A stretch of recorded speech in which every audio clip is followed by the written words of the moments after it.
तो दोस्तों एक बार फिर स्वागत है आप सभी का रिनीज़ गार्डन में। और वीडियो की शुरुआत इस सुंदर नज़ारे के साथ ही साथ गार्डन में काफ़ी सारी फ्लावरिंग हो रही है जून मंथ में भी।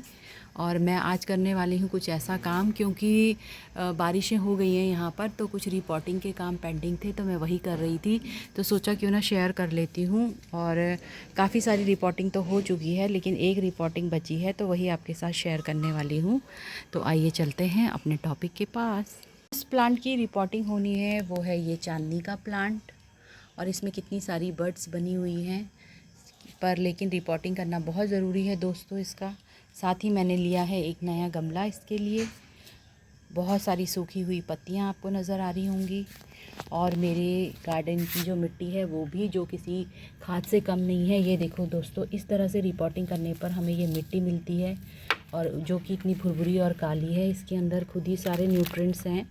और ये काफ़ी टाइम तक पॉलीथीन में बंद थी, तब भी देखो आप, ये बिल्कुल भी इसमें ऐसे ये बंद नहीं होती है, हार्ड नहीं होती है कभी भी मेरे गार्डन की मिट्टी। तो अगर आप भी इस तरह से रिपोर्टिंग करेंगे तो ऐसी मिट्टी आपको भी मिल जाएगी। आप देखिए इसको किस तरह से, कितनी रिच है ये मिट्टी। बहुत कुछ इसमें आपको दिखाई दे रहा होगा।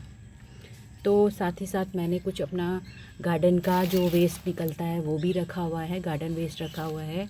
कुछ गत्ते के टुकड़े और कागज़ वगैरह के टुकड़े रखे हैं यहाँ पर। जो ये ऑनलाइन शॉपिंग से थैलियाँ आती हैं ना दोस्तों, ये भी बहुत काम की होती हैं रिपोर्टिंग में।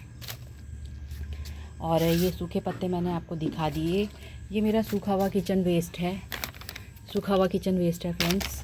तो इससे पहले कि ये गीला हो जाए तो मैं इसको भी रिपोर्टिंग में यूज़ कर लेती हूँ। तो इस तरह से मैं अपना गमला भर लूँगी जो हल्का होगा, और एक लेयर मिट्टी की और एक लेयर लगा के इसको, जैसे मैंने पहले मिट्टी लगा ली, फिर उसके बाद किचन वेस्ट लगा लिया, फिर मिट्टी लगा ली।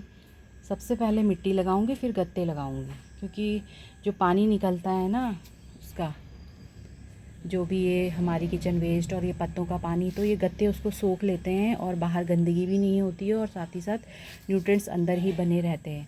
तो सबसे पहले थोड़ी सी मिट्टी और गत्ते की लेयर लगाऊंगी। उसके बाद 1 बाय 1 जैसे कि सूखे पत्ते लगाए, फिर मिट्टी लगाई, फिर किचन वेस्ट लगाया, फिर मिट्टी लगाई। इस तरह से रिपोर्टिंग मैं करती हूँ और आपके साथ शेयर भी करती हूँ। होल को बंद करने के बाद अब मैं इसमें एक लेयर मिट्टी की लगा देती हूँ।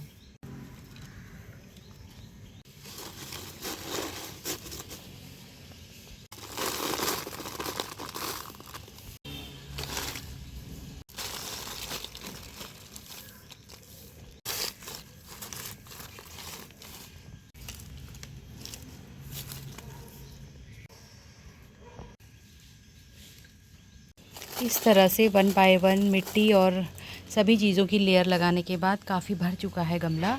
अब इसके ऊपर प्लांट रख करके बाकी का काम करते हैं। अगर कोई और टाइम होता तो मैं प्लांट की काफ़ी सारी मिट्टी निकाल देती, और अगर लाल वाली मिट्टी होती तो मैं पूरी ही निकाल देती। लेकिन अभी थोड़ी मिट्टी ही निकाल रही हूँ इसकी, ताकि इसकी जड़ों को बिना नुकसान किए साइड साइड से इस तरह से मिट्टी एक्स्ट्रा मैं इसकी निकाल देती हूँ। और इसकी थोड़ी सी मिट्टी को हटा करके, ताकि ये इसकी जो रूट्स हैं मिट्टी में टच हो सकें। तो बहुत हल्के से ये काम करना है, क्योंकि रूट्स जो होती हैं बहुत नाजुक होती हैं, तो हमें उनको तोड़ना नहीं है। तो मैं इजीली इसको हटा करके आसानी से इसको वापस से रिपोर्ट करके आपको दिखाती हूँ। दोस्तों मैंने बहुत कम मिट्टी इसमें से हटाई है, क्योंकि गर्मियों का मौसम है, कभी भी धूप ज़्यादा हो सकती है। तो क्योंकि अभी बारिश भी हो रही है थोड़ी थोड़ी, तो अच्छा रहेगा, इसको रिपोर्ट कर देती हूँ। और इसके ऊपर मैं ऊपर से फिर से अपनी गार्डन सॉइल डाल दूँगी अच्छे से, और इसको छाया में रख दूँगी। तो इस तरह से मैं अपने गार्डन में रिपोर्टिंग का काम करती हूँ। और आज मैंने आपसे अच्छे से शेयर किया है। और हर लेयर के बाद मिट्टी की लेयर लगानी ज़रूरी है।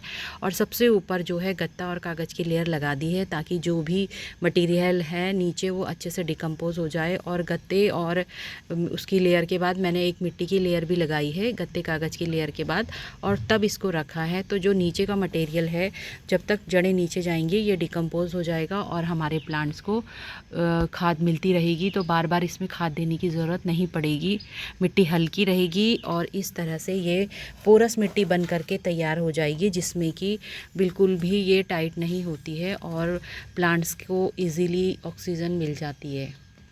आशा करती हूँ दोस्तों मेरी ये शेयरिंग आपको अच्छी लगी होगी, और अगर आपको इसमें कुछ भी कमी लगी है तो प्लीज़ कमेंट करके मुझे ज़रूर बताएं और मुझे करेक्ट करें।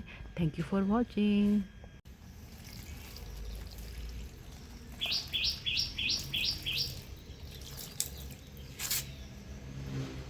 रिपोर्टिंग के बाद पानी डालना बहुत ज़रूरी है दोस्तों, और मैंने इसकी मल्चिंग भी कर दी है ताकि जो है धूप निकले तो ये इसकी डायरेक्ट लाइट इसमें ना जाए, और अभी ये क्योंकि नया नया है तो मुरझाए ना।